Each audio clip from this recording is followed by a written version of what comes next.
cash flow will be higher at a higher percent down, but your cash on cash return will be lower artificially. And you have to understand the difference between those two, and you not try to have the best at all metrics at all times. You have to pick the one that's most important to you and stick with it, because you can't have both.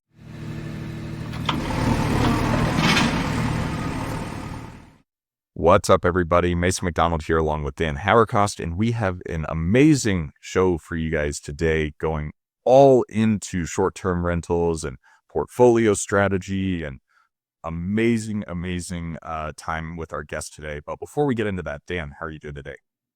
I'm good, man. That was a fun episode. A lot of great points made, and just realities of what it takes to build a business. And although we're talking short-term rentals, it's applicable across the board. Much of it applies to our land businesses, my rental investing. So this was a fun one. Yeah. I think our guest today really focused on the point of how local knowledge and nuance within markets is absolutely crucial to be successful. So Dan, tell us a little bit about our guest. Yeah, so we had Avery Carl, who is the author of the Amazon bestseller, Short-Term Rental, Long-Term Wealth, your guide to analyzing, buying, and managing vacation properties. She's also the host of the Short-Term Show podcast and CEO of the Short-Term Shop, the country's top short-term rental and Airbnb real estate strategy. Or agency, excuse me. So Avery went from a pretty minimal salary to a real estate portfolio of over 250 doors in 5 years through strategically investing in short-term and vacation rentals. This has allowed her to grow her portfolio much more quickly than starting off with traditional rentals, because with a bit of effort, you can make short-term rentals really produce cash flow and allow you to scale. And so she hosts the Short-Term Show, which ranks top 200 in education podcasts, and has an online community of nearly 65,000 users that share advice with one another on the asset class. So she's got a lot of insight. She really is, at the top of the game when it comes to short-term rentals, but is also one of the top, or the top broker in EXP. So this was a fun conversation, a lot of good insight that's applicable across the board, regardless of whether it's short-term rentals or any other real estate business. So let's bring Avery in and get started. Avery, welcome to the show. Thank you so much for having me. Yeah, we're excited. I set up my first Airbnb this year. I'd only done long-term, traditional rentals up until this point. So was excited to talk to you. It's gone well so far, but a big question on my mind, on a lot of people's minds, during the pandemic, of course, everybody rushed to set up Airbnbs. It was a cash printing machine. You didn't have to be an efficient operator. You could just buy a house on the MLS and start making money. Of course, that's changed, which is natural. It's more of a business now. You have to be an operator. But I've seen many headlines and articles making it sound like short-term rentals are dead, right? I think Airbnb bust is what I've seen. So what's the reality? What are you seeing? What would you say to anyone who is an operator or anyone who wants to become one? It's very much alive and well if you do it right. So what a lot of people did then in the 2% interest days was there were so many people who would never have bought real estate, but they heard, oh, I've always wanted to have a beach house in Destin. The rates are only 2%. What is that? Oh, I can do that payment. I'll just put it on Airbnb when I'm not using it and it'll make money. And that's not real life when it comes to any kind of business. And I mean, a lot of people did the same thing with long-term rentals, just, with a little bit different story behind it. Everybody in the world bought real estate in 2021. And statistically, 50% of all real estate investments, short-term, long-term, etc., are sold within the first 2 years. So that, along with a lot of people getting in that probably shouldn't have been. And then in addition to that, people buying weird stuff that would not work in a normal market because of the competition. So for example, we do a lot of business here on the Florida Panhandle, a lot of business in the Smoky Mountains in Tennessee. Our real estate agency has offices in 20 markets. But what people would do, because there were 100 offers on every single property, is here in Florida, they'd buy something too far inland that nobody would ever rent on a normal year when they're coming to their beach vacation, because there was less competition and they would take whatever they can get. In the Smokies, they bought stuff a little too far away from everything, 45 minutes, an hour out, and said, oh, but it's really cool. And I was able to get it. They would just take anything they could get. And, I'm going to make it really cool. And if you build it, they will come, which I think that phrase is the most dangerous phrase in short-term rental, because no, they won't. They're coming to the attraction. They're not coming to your house. They're coming to the beach. They're coming to the mountains, and you're providing the accommodation. What you have is not the destination.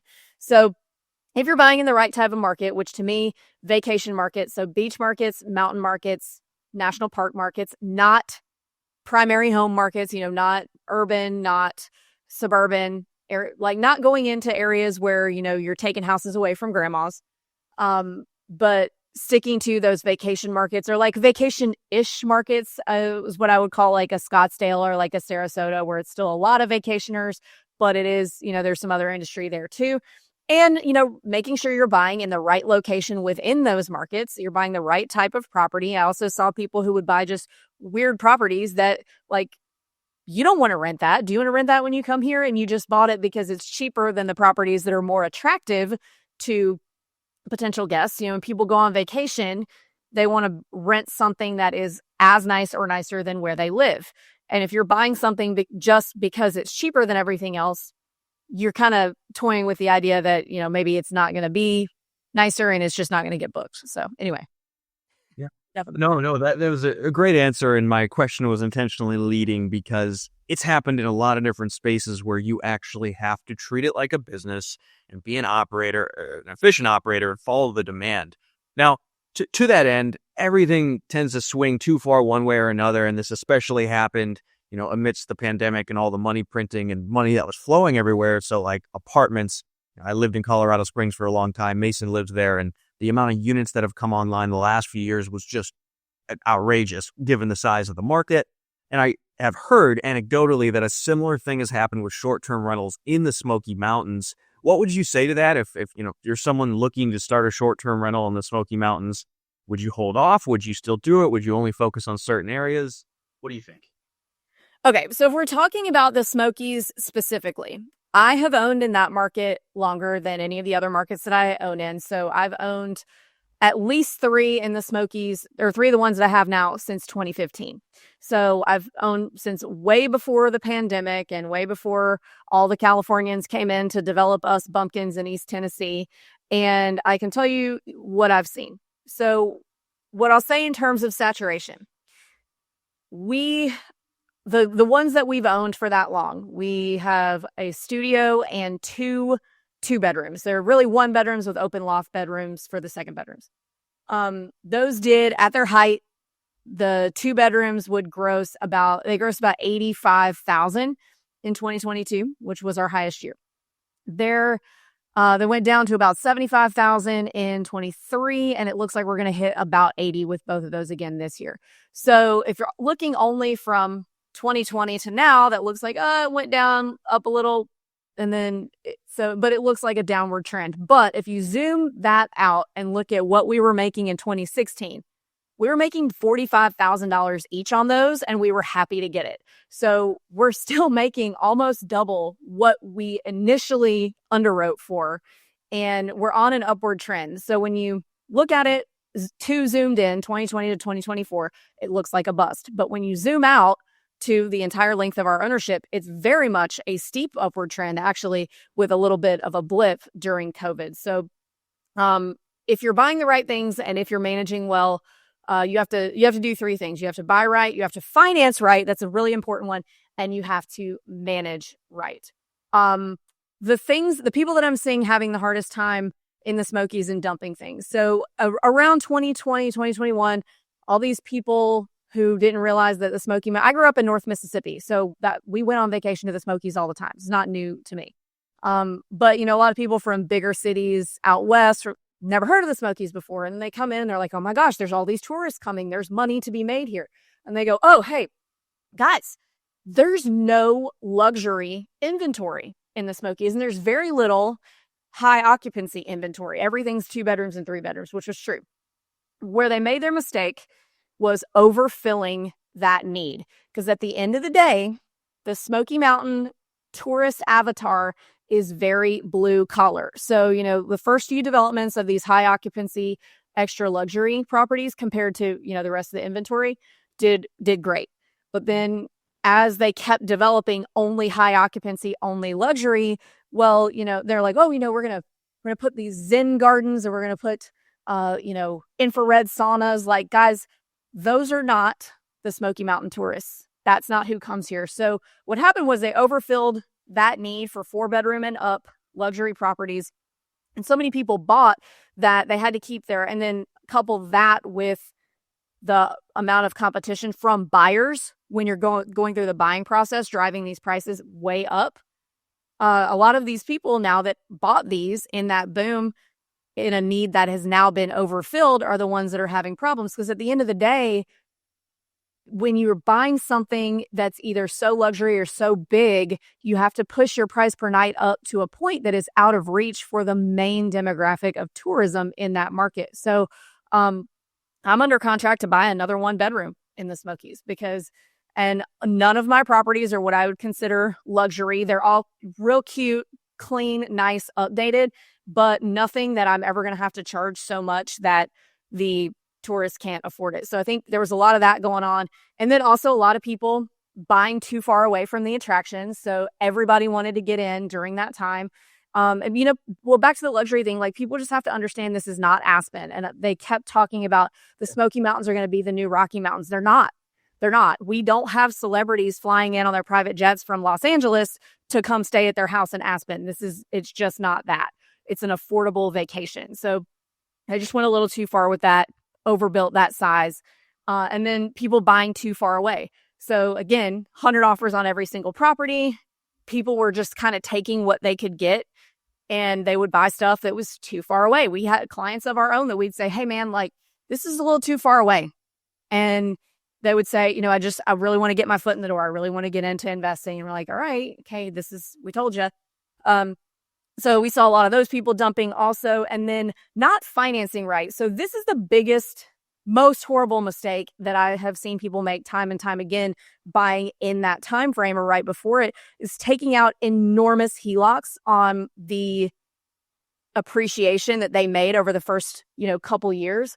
You could buy a house and in 2020, and it would be worth $500,000 more in 2021. But we saw people taking out these hundreds of thousands of dollars of HELOCs to go buy more properties and get themselves in such a situation that if they made one mistake on one property, the whole, 5-property portfolio comes tumbling down. So I saw a lot more of that than I ever thought, because that scares me to death, over leveraging. But you would be surprised the number of people out there that does not scare to death. We've got several listings right now where they can't go down to market value because they HELOC'd it to death and spent the HELOC on other things. So it's that type of thing that kind of caused a lot of that. That being said, there's a lot of opportunities still in the Smokies, especially I love my studio and my 1-bedrooms. And I think you'll find if you look at the data in a lot of vacation markets, not metro markets, because then you get into like hotel competition, but like 1-bedroom condos here in Panama City, 1-bedrooms in the Smokies always make up less than 1% of the available rentals in the market. And it's really more of bedroom count that gets saturated than entire market. So I think, we've kind of established it was that 4-bedroom range that this happened to in the Smokies. But it's really more about bedroom count and then the style of property and location than anything else. Wow. I think there's a lot to unpack there. My wife's from Southern Mississippi. Her parents live in East Tennessee now. So I can kind of understand, relate to the demographic that, seeks out the Smoky Mountains. But what I find interesting is in areas like this where there is a significant amount of demand, I feel like people see, okay, demand, supply. I need to put a lot more supply on the market in order to meet that demand. But if you don't have a full understanding of the demographic that is coming into these markets, you will run into those issues of putting an 8-bedroom luxury house in the Smoky Mountains that, you're going to have one demographic that's coming out there to rent, every once in a while. But how within these kind of niche markets where we're talking about vacation markets or national parks and stuff like that, what metrics do you look at to determine what bed or bathroom or unit count to seek out for an ideal Airbnb? So it's very subjective depending on the market. There's a lot of good data out there nowadays. Back when I started, there was no AirDNA. There was none of that. There were no podcasts about this. There were no YouTubes about this. It was just having to kind of figure out as you went. And what I found as the data companies have kind of risen is that that's great. We've got to have it. It's super helpful to have, but there's no substitute, like you said, for understanding the market. So I will look at, I'll go look on Airbnb first before I look at any of the data and say, okay, I'll pick a date like way out in the future. So we're not dealing with a bunch of stuff that's booked, and see like, okay, how many of these available properties are there? What's the bedroom count? What do they all look like? And then I'll go look at the data and see how many of each kind there are. But I don't, and I know this is going to sound crazy, I don't use the data as hardcore as a lot of other people do. I just kind of look at, okay, who goes there and why. So for example, like Starkville, Mississippi, where I'm from, only thing there is Mississippi State University. And, somebody who's never been to Starkville, it's actually been on some of these data companies' lists of best places to invest, which is shocking to me. But because, it can be pretty cheap, but they do have a lot of second homes there because of alumni. Same thing with a lot of football schools, SEC, everything's a football school. Somebody who's never been there might see that list and say, oh, I'm going to go invest in Starkville because the numbers look great, and completely fail.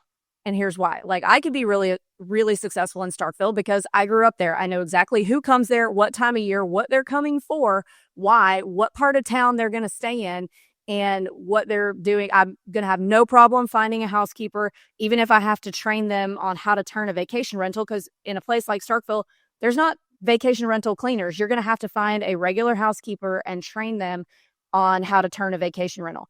I'm fine with that. My dad knows everybody in town. I could go to Walmart in Starkville tomorrow and somebody's going to stop me and say, hey, are you David Allen's daughter? I remember when you were 6 years old or whatever. I can be really successful there because I know everything about it. But I think so many people think the opposite, and the data is the only thing that matters. And they'll buy in places like that and then fail because they don't know. They're like, oh, Mississippi State, cool, yeah. School, great. We'll rent to people's parents. And then that's as far as they ever make it in terms of understanding the market. And they're like, oh, well, the data said this. Well, you didn't take the time to understand. And same thing, we get a lot of people. There's a market right down the road from me called Navarre Beach. And it's been on every single list of best places to invest. And there's all these guys now that you can pay money to tell you where to invest. I think only one of them that I'm aware of actually owns a house, and he owns maybe two. Everybody else doesn't own any. They're really good at looking at spreadsheets, but that's where you get in trouble. So Navarre Beach, the way that Navarre is set up is there's the mainland called Navarre, then there's a big bay, and then there's like a cape called Navarre Beach. And the cape is where people go to vacation because it's out in the Gulf, crystal clear, blue, Caribbean-like waters. The bay, the water is black or like brown. Our freshwater here is brown. It looks like coffee. It's gross. And people would come to me and say, hey, can you help me with my short-term rental? I'm not making any money. I bought in Navarre. AirDNA said it was the best place to invest. Picasa said top 5 best place to invest. What's wrong? And so I look, I'm like, well, you bought on the bay. And they're like, well, what's wrong with the bay? I'm like, people don't come to vacation on the bay. And they're like, but it's water. So have you looked at the bay water versus the Gulf water? The bay is black. It's gross. You don't want to get in it.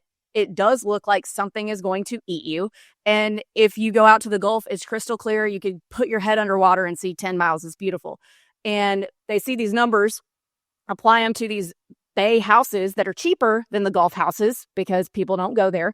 And then they start to tell themselves these stories. And this is how you kind of catch people before they make a huge mistake. Well, somebody might have a boat. Somebody might want to bring their boat. Well, somebody might want to, but the majority of people don't. And then they tell themselves, well, somebody might want a cheaper vacation and they could just drive across the bridge to go to the beach.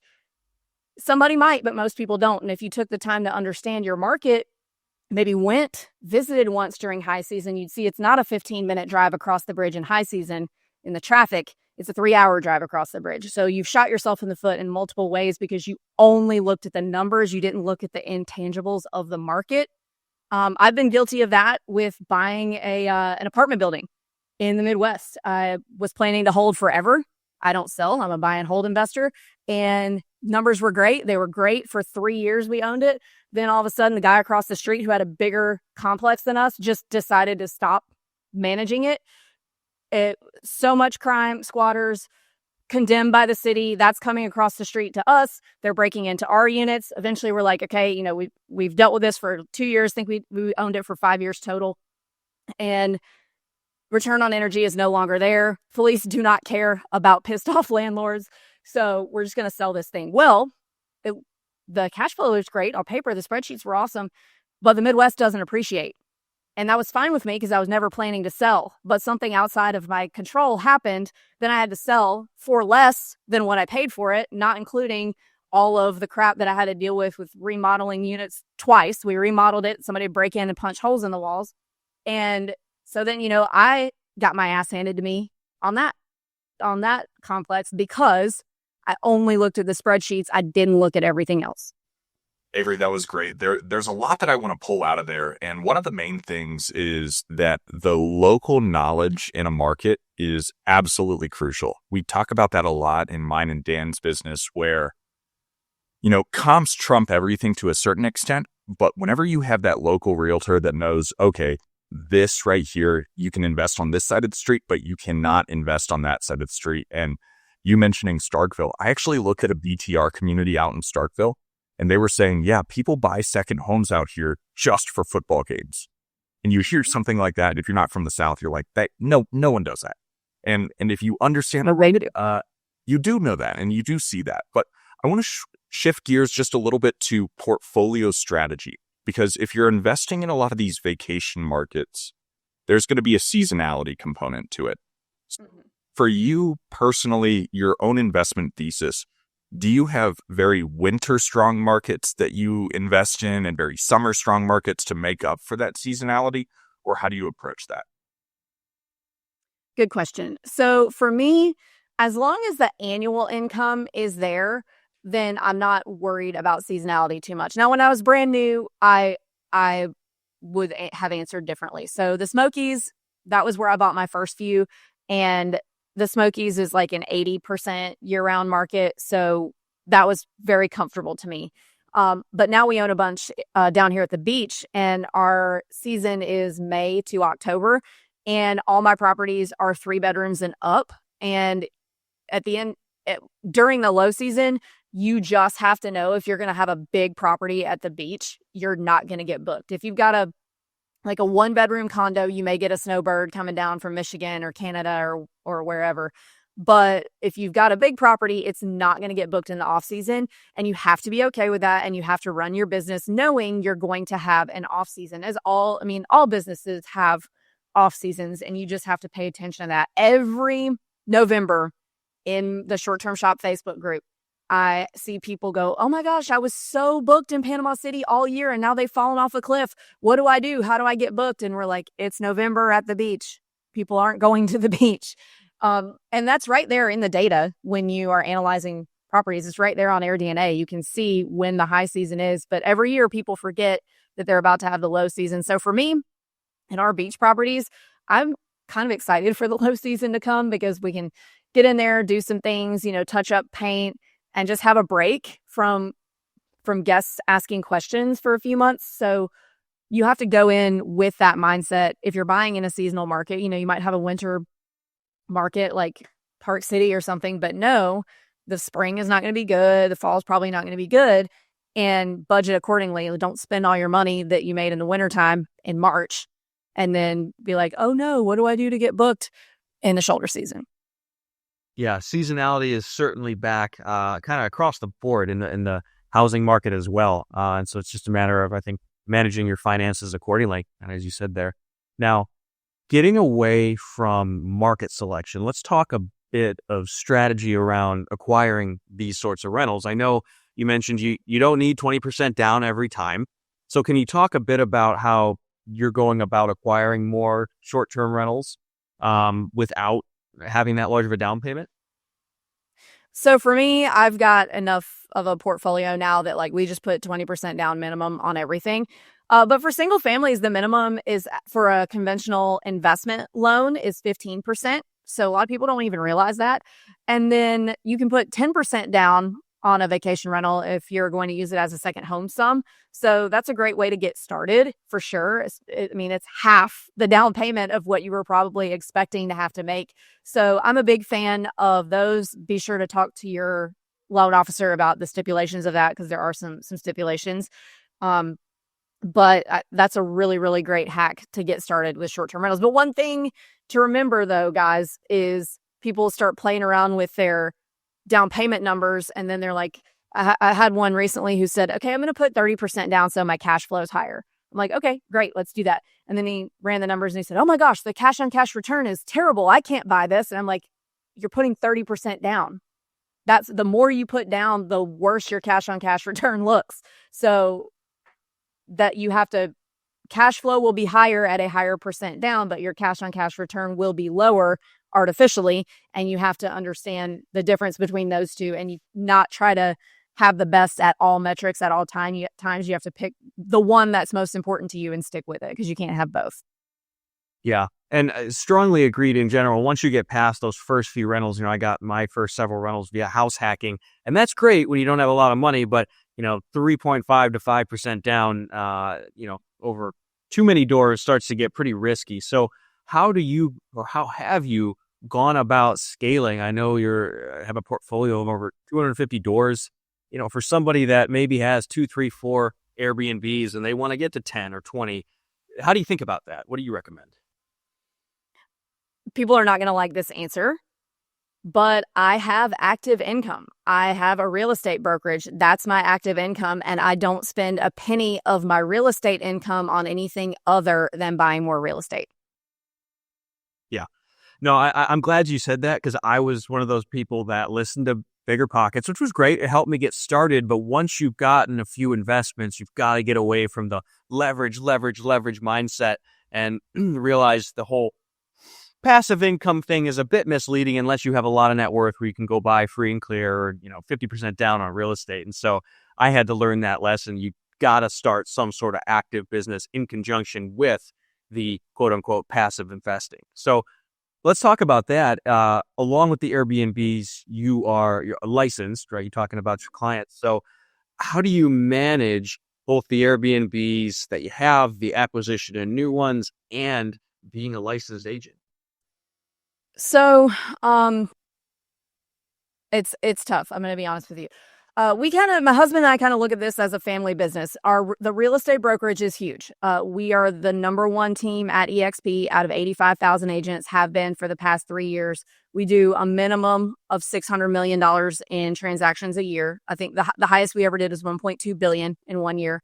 And that is all short-term rental clients. So we've helped over 5,000 investors buy and sell short-term rentals, because we have the experience, more experience than anybody else at doing that. So we've got offices in 20 markets. That's huge. Our real estate investing portfolio is pretty big also, and my husband manages all of that. So the way that we've kind of attacked our business is, and I consider, the short-term shop and yes, it's a separate business from the real estate investing, but it's really all the family finances, right? So anything sales and marketing related and talking to people and going on podcasts is me. Anything operational or the handling of people and personnel is my husband.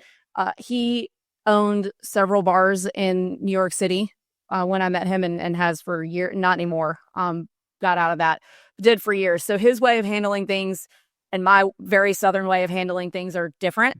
So, anything operational and like the hard conversations, that's him. Me, sales and marketing. And so operations for him includes, he teaches all of our clients how to manage their short-term rentals for free. We do have a paid program, which we can talk about later at the end. But if you're coming to the short-term shop to buy a short-term rental, we're going to make sure you know how to manage it before you walk out our door, so that you have the best chance of being successful. Now, some people don't listen, but that's another story. So he does all that. He manages all of our real estate portfolio, all our short-term rentals.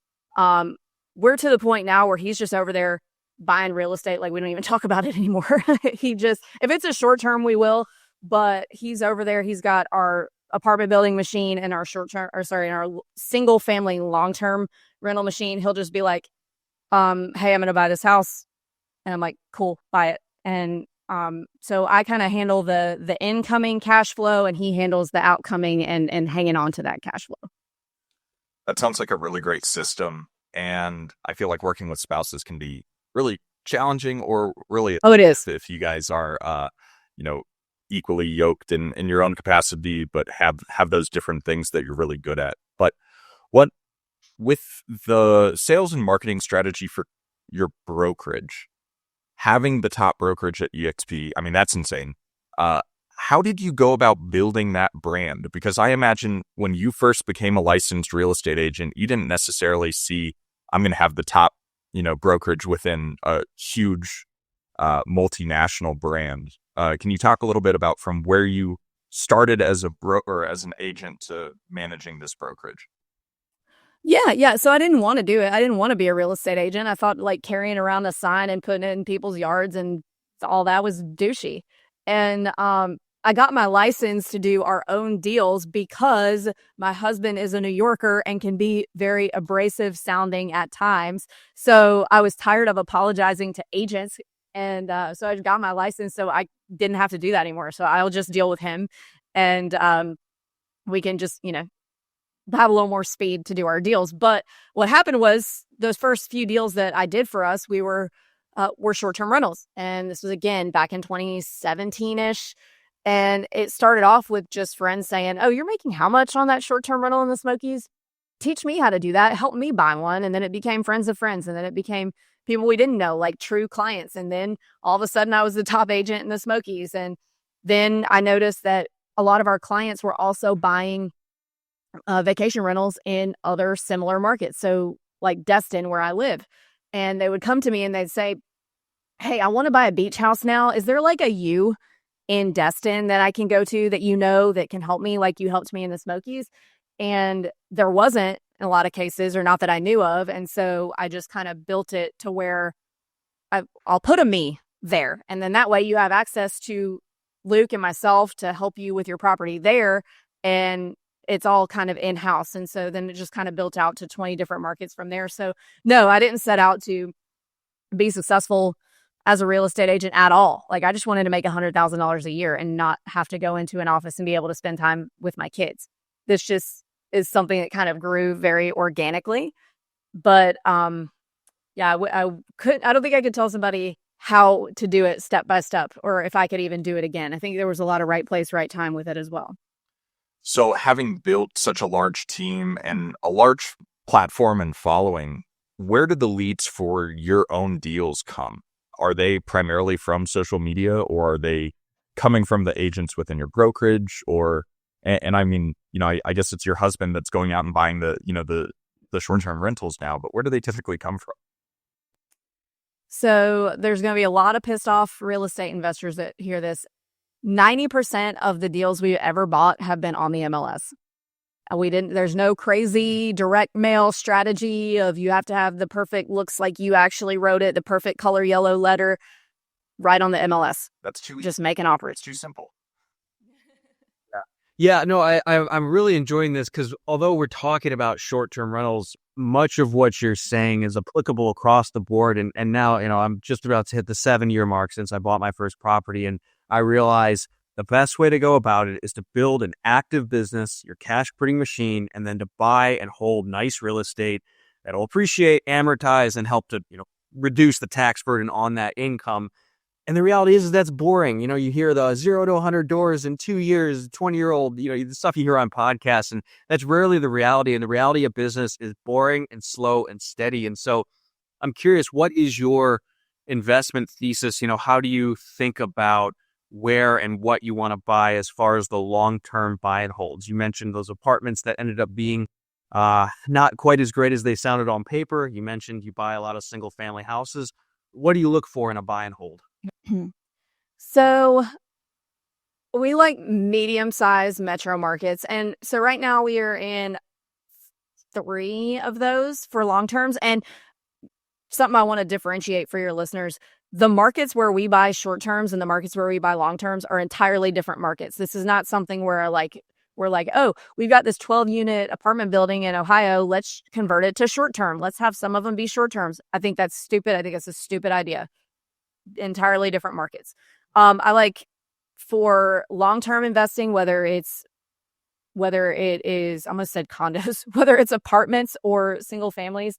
I like medium-sized metro markets that are growing some, but not so much that it's like oh, we're gonna go do Nashville or Austin or any of these crazy places that everybody's talking about. Um, I like southeastern cities and some Midwestern cities. My husband, even though I've talked about him being a New Yorker several times, he's originally from the Midwest. So we have a few apartment buildings in the area around where he's from, and then areas in the southeast like Chattanooga, Huntsville, these kind of bigger southern cities, but not as big as like in Atlanta. Very comfortable to me, being a Southeasterner. So we kind of stick to that, like what we know. Okay. And how do you decide, all right, this market, I'm going to go after houses or apartments or both? Because you've mentioned both. Kind of, how do you think about that, and what's your rationale? So I haven't necessarily meant to only have apartments in one market and only have single families in the other ones. It's just kind of how that's gone. But in terms of single families, or I mean, either one, I want to know that I can scale in that market. So I'm not going to buy like, oh, I'm going to buy this over here in Arizona and this over here in North Carolina and have one property in 100 different places. I like to see that there's room for us to grow our portfolio and have, up to 100 single families in one market, or, like 10 apartment buildings in one market. So I like to see that, of course, that the numbers work on the property, but that there's potential for growth, because at this stage, it's too much of a pain in the ass for Luke, my husband, to be having to build an entirely new system of vendors and management and people for one property. So if we're going to go into a new market, we got to know we can buy a lot there. Yeah, that makes sense. And I'm glad that our audience is hearing, even at the scale you're at, you still buy single family homes, because it's so often pitched or framed as if that's for a newbie, and you go up in units and scale in units as you move forward. But the cons of that are not often discussed, where the reality is a nice single family home can be pretty darn close to passive if you do it right. Like some of the nice houses I bought 4 or 5 years ago have almost been entirely passive, whereas there's always more headache with multifamily. The tenant demographics different. There's more potential for things going wrong with more people. I like nice single family homes that someone else pay off for you, and you can kind of set it and forget it. So that's what I was kind of getting at there. Yeah, dude, I love single family long terms, and everybody's like, oh, that's for newbies. You don't make any money. We're not gonna make any money on one. You have to do it at scale. So in a way, it's kind of not for newbies. You have to have the money to be able to scale it to actually make money. Whereas I think short terms are a really great place for newbies to start, because you get your foot in not only the door of the real estate world, but also the starting a business world. You have to learn how to create systems and processes and deal with customers and clients. So it's the perfect gateway drug, short terms, to like, if you want to go be a big real estate investor, or if maybe you want to start businesses and you like that better. But I do love single family long terms. And I've found that our tenants are nicer to those than our apartment tenants. And I think it's probably good too for just risk mitigation against regulation, because in a lot of the seasonal vacation markets, what I see out here in Colorado is, I mean, they put short-term rental moratoriums out if there's a shortage on housing for workforce. So how do you, within market analysis for your short-term rentals, try and mitigate against some of the risks that are associated with local governments, switching over and changing and saying, we don't want any more short-term rentals. We need housing for our actual residents? Yeah, great question. So you have to look at what the hotel presence is. And so Colorado's interesting because it's not the hotel presence, it's the conglomerates that own the ski resort presence, that it's them who don't want outside short-term rentals, and they are the only reason that people are coming as tourists to those types of markets. So they kind of have a stronghold on what is allowed and not allowed. And so they frame it a lot of times as though there's not affordable housing for the people who live here. Yes, there fucking is. Yes, there is. I live in one of the most luxury beach markets that there are over here, like right by the beach. yeah, it's $25 million, but it's going to be $25 million whether it's a short-term rental or not, because we have people like the Walton family and Taylor Swift building houses here. But if you go right across the highway, like I could walk there from here, the houses are $350,000. They're there. It's just that when hotels want to frame something in a way that is more palatable to the general public, they're not going to say the us rich hotel people are not happy with this. They're going to say, frame it in a way that's palatable to the people. Well, where are you going to live? If there's all these short-term rentals, where are you going to live? Same place they've always lived. You know, there's different levels of income in every single community. And, you know, here, even in a very luxury vacation market, there's plenty. There's, I think, 3,500 properties sitting on the market in my MLS right now, starting at less than 300, and they've been sitting for 6 months. So I think a lot of that is just the narrative that hotel companies want you to believe. But at the end of the day, everybody does need a place to live, and I'm a big proponent of that. And that is why I stick to the types of markets that I stick to and the types of properties that I stick to in those markets.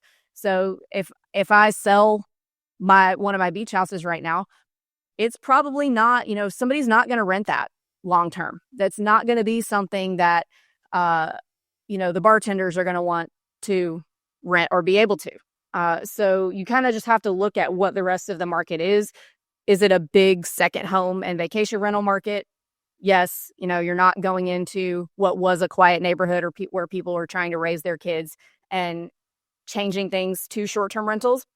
I try to look at, okay, are these markets where the majority of the real estate that's ever been bought and sold for the last 20, 30 years, vacation homes and vacation rentals?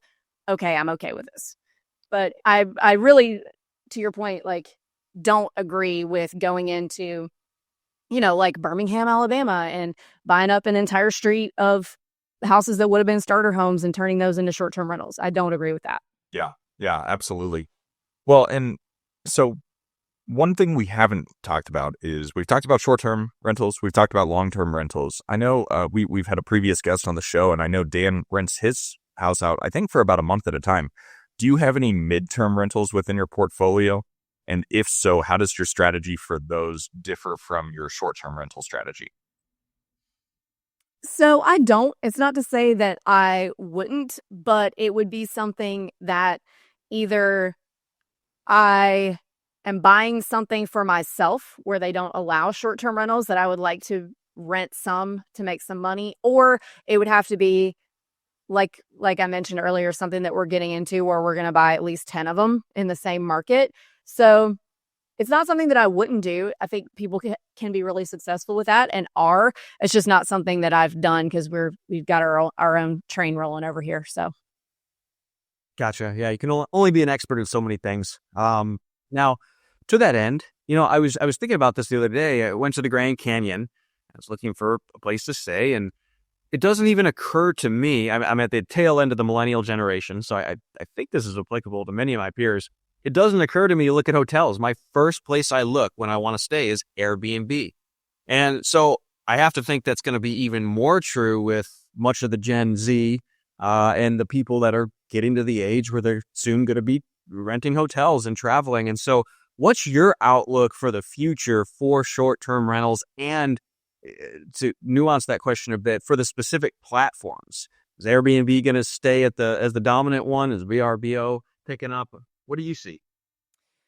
So in terms of the Airbnbs versus hotels thing, I think that they're going to be able to coexist. I think that there's a time and place for each. So for me personally, like, yeah, I make all of my money on short-term rental related businesses. But if I'm going to Houston for a conference, I am staying in a hotel, and I'm staying in a nice one, and I'm getting room service. You know, I don't have the kids with me. I'm staying in a hotel. But if we're going on a vacation with the kids, we're getting a vacation rental. So I think that the media has tried to make this big short-term rentals versus hotels thing, and it's really not. It's like what best fits the type of trip you're going on, and what are you going to rent? I remember a couple years ago, we had a Mercedes Sprinter van, like a camper van, and I posted in our Facebook group. I said, "Hey, does anybody know a hotel with a garage that can fit a Sprinter van in Houston. And I got stoned on there because they were like, "What? You're not staying in a short-term rental?" I'm like, "No, I'm not. I don't want to cook. I don't want to clean up after my children. We're staying in a hotel." But it doesn't have to be a big versus thing. There's a time and place for both. And in terms of which platform is gonna, it looks to me like Airbnb is gonna stay top dog for a while. I'm fine with that. There's a couple things here and there that I don't love, but for the most part, like, Airbnb has made me a millionaire, and I am happy that they exist.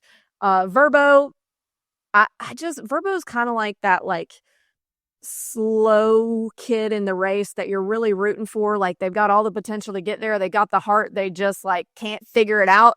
I love Verbo, but it's just, and they've been around for much longer, like since 1997, and they used to have so much more of the market share, but they just kind of like can't figure it out. It's still real clunky to use. They can't figure out how to like catch up with Airbnb, and I'm kind of waiting for them to. I don't know if they ever will.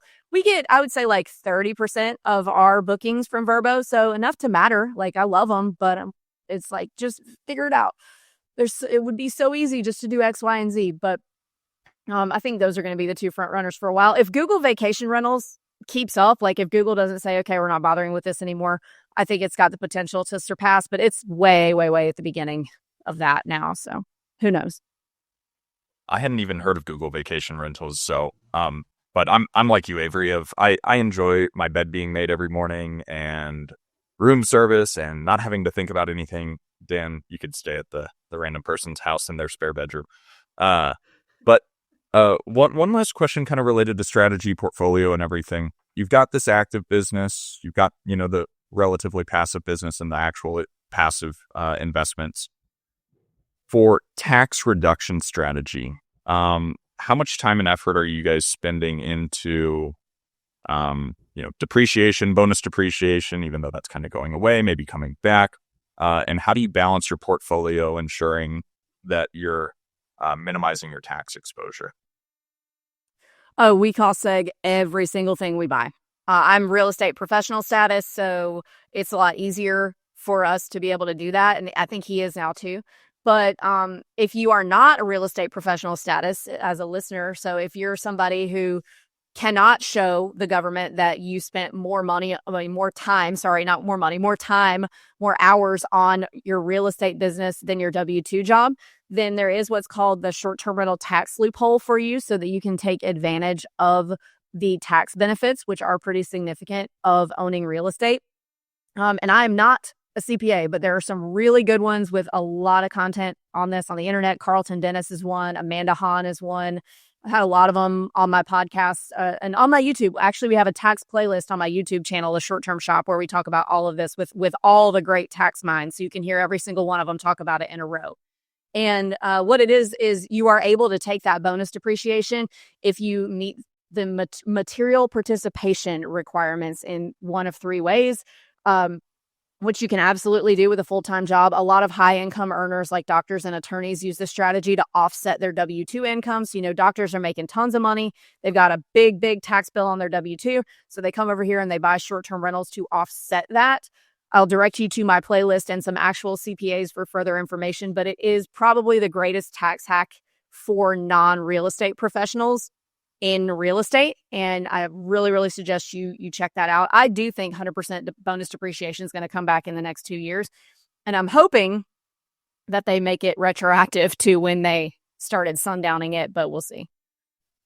Strongly agreed. Cost segregation is one of my favorite parts of real estate. So, Avery, we've hit on a lot today. We're going to start moving towards the end of the show. We'll give you an opportunity here to talk about the podcast and that sort of thing in a moment. But one question we always like to ask, is there anything that you wish we would have asked that we didn't? No, you guys did a great job. I think you did a great job.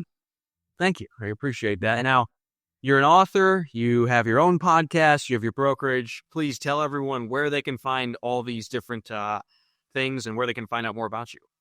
All right. So our website has everything. It's theshorttermshop.com. You can follow me at The Short Term Shop on Instagram. YouTube's got a lot of great stuff too. It's youtube.com/theshorttermshop. If you want to buy a house with us and have us help you find the right house, teach you how to manage it, make sure that you're successful by the day you close, not a day after. You can sign up to, we've got a weekly Q&A live every Wednesday where you can ask us questions and we'll set you up with agents, all that. It's right there on our website. And we also just launched a very affordable membership program called STS Plus. And if you're not ready to buy a house, so you don't necessarily need all of our training after you buy a house, but you want to go ahead and start learning, that'd be a really great option for you. I also have a new book coming out on Bigger Pockets Publishing in February called Smarter Short-Term Rentals, How to Outhost the Competition. And you can find that on the Bigger Pockets bookstore. I think it's biggerpockets.com/smarterstr. Awesome. We will link to everything in the show notes. Avery, this was great. Thanks for coming on. Yeah, thanks for having me. Until next time, guys, Dan Habercost and Mason McDonald with the Big Picture Blueprint, signing off.